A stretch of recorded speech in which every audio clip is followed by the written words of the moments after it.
Hello friends, welcome to literary love. Channel को subscribe करें और बेल आइकन को प्रेस करें ताकि आप कोई भी वीडियो कभी मिस ना करें।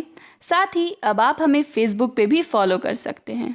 फ्रेंड्स, आज की वीडियो में हम बात करेंगे इंग्लिश पोएट मैथ्यू आर्नल्ड की एक लिरिक पोएम के बारे में जिसका नाम है लॉन्गिंग।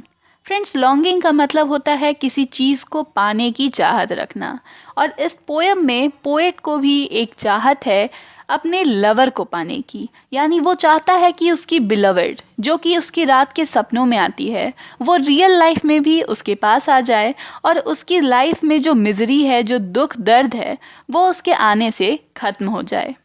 ये पोएम 16 लाइंस की है और 4 क्वाट्रेन्स यानी कि 4 लाइन स्टैंजा में बांटी गई है। हर क्वाट्रेन की राइमिंग स्कीम है AABB। फ्रेंड्स, इस पोएम की थीम है लव एंड मेलैंकोली, यानी किस तरह पोएट जो है वो अपने प्यार को पाना चाहता है, लेकिन चूंकि उसका प्यार अभी सिर्फ उसके सपनों में है और रियल लाइफ में वो अभी तक उसे नहीं मिली है, इसलिए वो दुखी भी है और परेशान भी है। फ्रेंड्स, मैथ्यू आर्नल्ड एक इंग्लिश पोएट और कल्चरल क्रिटिक रहे हैं। उनका जन्म हुआ था 24 दिसंबर 1822 में और उनकी डेथ हुई थी 15 अप्रैल 1888 में। उन्हें एक सेज राइटर माना जाता है और उनकी फेमस वर्क्स में Dover Beach, the Scholar Gypsy, Thyrsis, ये सभी शामिल हैं। तो चलिए फ्रेंड्स, अब पोएम पर आते हैं और इसे लाइन बाय लाइन रीड कर समझने की कोशिश करते हैं। Come to me in my dreams, यानी मुझसे मिलने आओ मेरे सपनों में, मेरे ड्रीम्स में। And then by day I shall be well again, और फिर सुबह होने तक, दिन जब शुरू होता है सुबह होने तक, मैं वापस से सही हो जाऊंगा।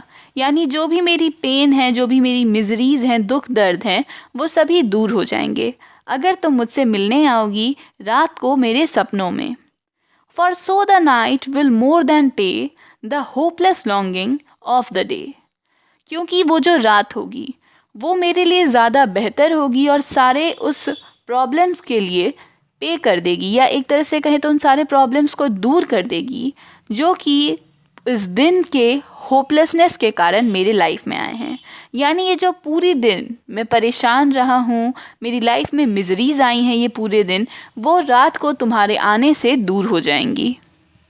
कम एज दाउ केमेस्ट 1000 टाइम्स, यानी आओ ठीक उसी तरह जैसे हज़ारों बार तुम मेरे सपनों में आई हो, उसी तरह दोबारा से मेरे सपने में आओ। A messenger from radiant climbs, और तुम क्या हो, एक मैसेंजर हो, एक मैसेज लेकर आई हो उस चमकते हुए नज़ारे का, या एक तरह से कहें तो उस चमकते हुए मौसम का, जहाँ सभी लोग खुश रहते हैं और जहाँ हमेशा खुशी रहती है। इसलिए तुम जब मेरे सपनों में आती हो तो मैं भी खुश हो जाता हूँ। And smile on Dai new world, और चूंकि तुम उस दूसरी दुनिया से आई हो तो यहाँ आकर तुम इस नई दुनिया में स्माइल करती हो और मुझे देखकर तुम मुस्कुराती हो। And be as kind to others as to me, और दूसरों के लिए भी तुम उतनी ही ज़्यादा काइंड हो, दूसरों की भी तुम्हें उतनी ही फिक्र है जितनी कि मुझे है। यानी तुम एक बहुत ही काइंड क्रिएचर हो, तुम्हें सबकी फिक्र रहती है और तुम सबको देखकर ठीक उसी तरह स्माइल करती हो जैसे तुम मुझे देखकर स्माइल करती हो।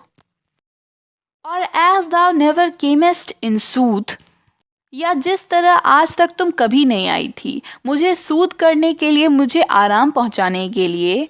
Come now and let me dream it truth, तो तुम अब आओ, अब मेरे पास आओ और मुझे मेरी इस ड्रीम को, मेरा ये जो ड्रीम है जहाँ मैं तुमसे मिलता हूँ, इसे सच करने दो। यानी अब तुम सपने में आना बंद करो, तुम रियल लाइफ में मेरे पास आ जाओ। And part my hair and kiss my bro, और मेरे बालों को झाड़ दो और मेरे माथे को चूम लो। यानी पोएट कह रहा है कि हमारे बीच में एक अफेक्शन होना चाहिए, एक लव होना चाहिए। तुम जब मेरा केयर करोगी तो वो लव और ज़्यादा बाहर आएगा और मुझे विश्वास हो जाएगा कि तुम रियल हो। इसलिए तुम आओ मेरे पास और मेरे बालों को झाड़ दो। एंड से माई लव वाई सफरेस्ट दाओ, और आके मुझसे पूछो कि माय डियर लव, मेरे प्यारे, तुम आखिर सफ़र क्यों कर रहे हो, क्यों तुम हमेशा यूँ परेशान रहते हो, तुम्हें क्या प्रॉब्लम है। और अब पोएट फिर से फर्स्ट पैराग्राफ को रिपीट करते हैं। Come to me in my dreams and then by day I shall be well again, यानी मेरे पास आओ मेरी रात के सपने में, और सुबह तक मैं वापस से सही हो जाऊंगा, अपने दुख दर्द को भूल जाऊंगा। For so the night will more than pay the hopeless longing of the day।